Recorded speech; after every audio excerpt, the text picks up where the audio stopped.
मैं आज देश के किसानों के सामने इन लोगों का कच्चा चिट्ठा भी देश के लोगों के सामने आज मैं खुला करना चाहता हूं। ये कृषि सुधार, ये कानून रातों रात नहीं आए हैं। पिछले 20-22 साल से इस देश की हर सरकार ने, राज्यों की सरकार ने इस पर व्यापक चर्चा की है। कम अधिक सभी संगठनों ने इन पर विमर्श किया है। देश के किसानों के संगठन, कृषि एक्सपर्ट्स, कृषि अर्थशास्त्री, कृषि वैज्ञानिक, हमारे यहां के प्रोग्रेसिव किसान भी लगातार कृषि क्षेत्र में सुधार की मांग करते आए हैं। सचमुच में तो देश के किसानों को उन लोगों से जवाब मांगना चाहिए जो पहले अपने घोषणा पत्र में इन सुधार करने की बात लिखते थे, वकालत करते थे और बड़ी बड़ी बातें करके किसानों के वोट बटोरते रहे, लेकिन अपने घोषणा पत्र में लिखे गए वादों को भी पूरा नहीं किया। सिर्फ इन मांगों को टालते रहे क्योंकि किसानों की प्राथमिकता नहीं था और देश का किसान इंतजार ही करता रहा। अगर आज देश के सभी राजनीतिक दलों के पुराने घोषणा पत्र देखे जाएं, तो उनके पुराने बयान सुने जाएं, पहले जो देश की कृषि व्यवस्था संभाल रहे थे, ऐसे महानुभावों की चिट्ठियां देखी जाए, तो आज जो कृषि सुधार हुए हैं वो उनसे अलग नहीं है। होता क्या है? होता ये है कि किसान की पैदावार सस्ते से सस्ते दामों खरीदी जाती है और शहर में महंगे से महंगे दामों बेची जाती है। क्या मैं पूछना चाहती हूँ, क्या किसानों का हक नहीं बनता है कि उनके पैदावार की सही कीमत उन्हें मिले? क्या शहर में आम इंसान का ये हक नहीं बनता है कि रोजमर्रा की जरूरत की चीजें उन्हें भी सही दाम पर मिले? ये कब संभव होगा? ये तभी संभव है जब किसान बिना किसी बिचौलिए के अपनी पैदावार सीधे शहर तक पहुंच सके।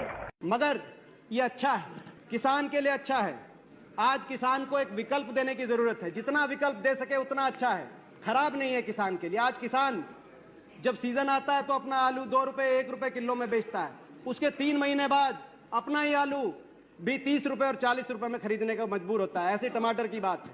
अपनी ट्रॉली का डाल खोल के किसान सड़कों के ऊपर अपना आलू गिरने को मजबूर होता है, जो फोटो दिखा रहे थे पंजाब के जो सांसद हैं।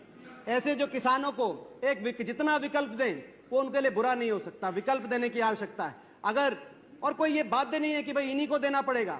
अगर मल्टी ब्रांड रिटेल का कोई एफडीआई के अंदर जो स्टोर है वो किसान को ज्यादा भाव देगा, किसान उसको देगा। कि देश का किसान बेवकूफ नहीं है। देश के किसान को मूर्ख ना समझिए। जो किसान को ज्यादा भाव देगा, किसान अपना फसल उसको देगा, किसी और को नहीं देगा। अगर आड़तिया देगा तो आड़ती को देखो, जो जिनको आपने किसान होता है और बेचना जाता है तो उसके पास कोई मार्केट नहीं है, उसको मालूम नहीं किस मार्केट में जाना है। अगर मंडी जाता है तो 35 से 40% सामान खराब हो जाता है। और इस बीच में 8 लोग कमीशन एजेंट होते हैं, बीच में 8 कमीशन एजेंट बिचौलिए। और ये स्टडीज की गई हैं और मेरे पास आंकड़े हैं कि बेचारे किसान को 15 से 17%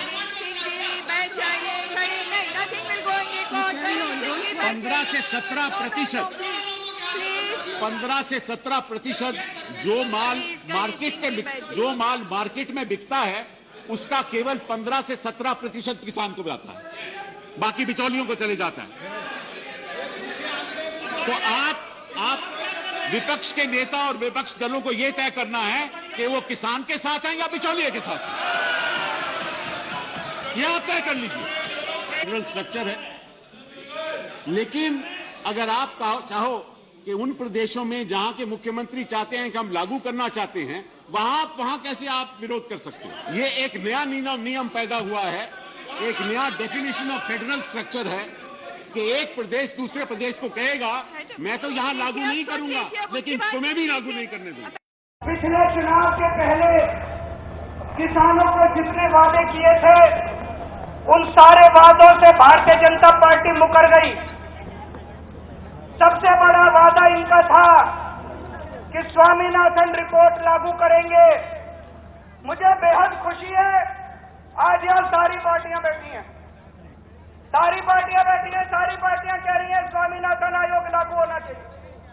भाजपा ने पिछले चुनाव के पहले बोला था स्वामीनाथन आयोग लागू करेंगे। स्वामीनाथन आयोग तुरंत लागू किया जाए, किसानों को उनकी फसल का पूरा दाम दिया जाए, किसानों को भीख नहीं चाहिए। किसान अपना हक मांग रहे हैं, जो खून पसीना बहाते हैं उसका हक मांग रहे हैं। अगर किसानों को उनकी फसल के पूरे दाम मिल गए, किसान दोबारा आपसे अपनी कर्ज माफी कराने के लिए कभी नहीं आएंगे। अपना कर्ज वो खुद कर लेंगे, अपने बच्चे की शादी खुद कर लेंगे, अपनी घर में कोई बीमार होगा खुद कर लेंगे। आज किसानों को इसलिए हाथ फैलाना पड़ता है, इसलिए सरकारों के पास आना पड़ता है, क्योंकि उनको अपनी खून पसीने की पूरी कमाई नहीं मिलती। दोस्तों, तो हलफनामा वापस लो, स्वामीनाथन रिपोर्ट लागू करो, और नहीं तो ये जितने किसान आए हैं 2019 के अंदर कयामत ढा देंगे पूरे देश के अंदर तुम्हारे खिलाफ।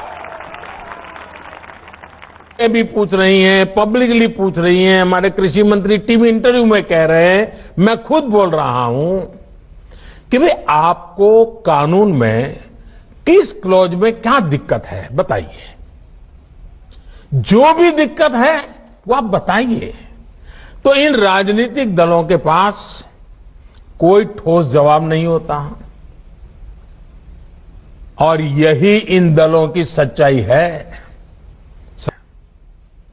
आज जो किसानों के नाम पर आंदोलन चलाने निकले हैं, जब उनको सरकार चलाने का या सरकार का हिस्सा बनने का मौका मिला था, उस समय इन लोगों ने क्या किया, ये देश को याद रखना जरूरी है। वही बातें इन कृषि सुधारों में की गई हैं। मुझे लगता है उनको पीड़ा इस बात से नहीं है कि कृषि कानूनों में सुधार क्यों हुआ। उनको तकलीफ इस बात में है कि जो काम हम कहते थे लेकिन कर नहीं पाते थे, वो मोदी ने कैसे किया, मोदी ने क्यों किया, मोदी को इसका क्रेडिट कैसे मिल जाए। मैं सभी राजनीतिक दलों को हाथ जोड़ के कहना चाहता हूं, आप सारा क्रेडिट अपने पास रख लीजिए। आपके सारे पुराने घोषणा पत्रों को ही मैं क्रेडिट देता हूं, मुझे क्रेडिट नहीं चाहिए। मुझे किसान के जीवन में आसानी चाहिए, समृद्धि चाहिए, किसानी में आधुनिकता चाहिए। आप कृपा करके देश के किसानों को बरगलाना छोड़ दीजिए, उन्हें भ्रमित करना छोड़ दीजिए। आज झूठे आंसू बहाने वाले लोग कितने निर्दयी हैं, इसका बहुत बड़ा सबूत है स्वामीनाथन कमेटी की रिपोर्ट। किसान से झूठे वायदे करने वाले सत्ता में आते रहो, झूठे वादे करते रहो, मलाई खाते रहो, यही इन लोगों का काम रहा है। मैं अब आपसे कृषि सुधारों के बाद बोले जा रहे सबसे बड़े झूठ के बारे में बात करूंगा। बार बार उस झूठ को दोहराया जा रहा है, जोर जोर से बोला जा रहा है, जहां मौका मिले वहां बोला जा रहा है, बिना सिर पर बोला जा रहा है। जैसे मैंने पहले कहा था, स्वामीनाथन कमेटी की रिपोर्ट को लागू करने का काम हमारी ही सरकार ने किया। अगर हमें एमएसपी हटानी होती तो स्वामीनाथन कमेटी की रिपोर्ट लागू ही क्यों करते भाई? आपने भी नहीं की थी, हम भी नहीं करते। हमने तो ऐसा नहीं किया, हमने तो लागू की। दूसरा, ये हमारी सरकार एमएसपी को लेकर इतनी गंभीर है कि हर बार बुवाई से पहले एमएसपी की घोषणा करती है। इससे किसान को भी आसानी होती है, उन्हें भी पहले पता चल जाता है कि इस फसल पर इतनी एमएसपी मिलने वाली है।